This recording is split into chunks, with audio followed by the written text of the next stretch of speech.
Hello, welcome to Local Edition.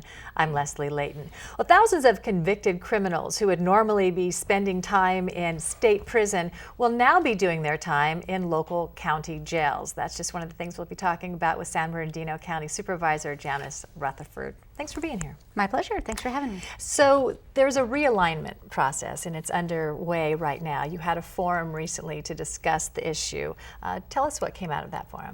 What we had was officials from the State Department of Corrections to talk with our local communities about the prisoners who are no longer going to be accepted into state prisons. So these are folks who are non-serious, non-violent, non-sexual. That's the state terms, not mine. I think a burglar who breaks into my house is serious. They don't. So those folks are now going to be given to the county, and it's our responsibility to either keep them in county jail or provide them with supervision in the community. So electronic ankle bracelets, checking in regularly with probation officers. The good news is that means for those criminals who want to change their lives, we can connect them with the community services that they need. Mental health counseling, behavioral health issues, drug counseling and rehab, workforce training and vocational training, family counseling, parenting classes. So for those who want to fix their lives, we can probably do a better job of that than the state has. But for those who don't, we don't have the resources to take care of those people. Now this is happening because of overcrowding in state prisons. What is it doing about the crowding conditions in our county jails? Yeah, we don't have a lot of free beds in county jails. A couple hundred at the most. We're going to be using those now for the most serious people who can't go to state prison anymore, which means the lower level offenders are going to be kicked to county probation. They're going to be out on the streets, back in our neighborhoods. And I'm real concerned about a rise in crime. I know our district attorney and sheriff are as well. Is the county prepared for this? We're as prepared as we can be for such an unknown situation. How many of a couple thousand folks we're going to have over the course of the next couple months want to behave and change themselves? How many want to go back to lives of crime? I'm more concerned about a year from now when we have no idea whether the state is going to continue to fund the additional probation officers we're hiring and additional behavioral health programs we're funding. So a year from now, it could be a whole different story.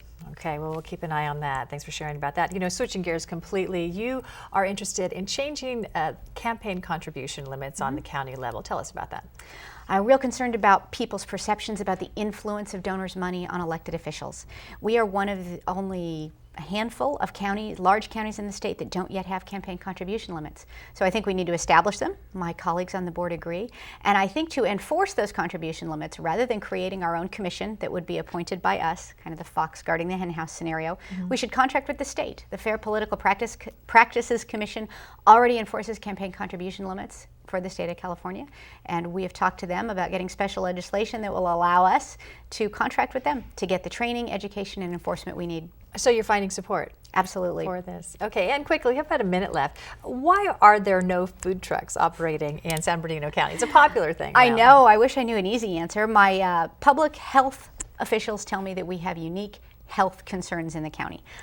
I don't buy it. I don't think there's anything unique about putting food on a truck here, and I want the gourmet trucks here in San Bernardino County. So we're loosening up the law to allow them to come to those cities that want to embrace them more, to see if the public here has a real appetite for the food trucks so we can enjoy them. Yeah, some people say it's an unfair competition, though, for the established licensed restaurants, too. Sometimes they park near them, in front of them. It's not government's job to protect somebody from competition. Okay, so we'll be watching to see what happens on the local level with the jails, and I hope we are all prepared for that. I hope so too.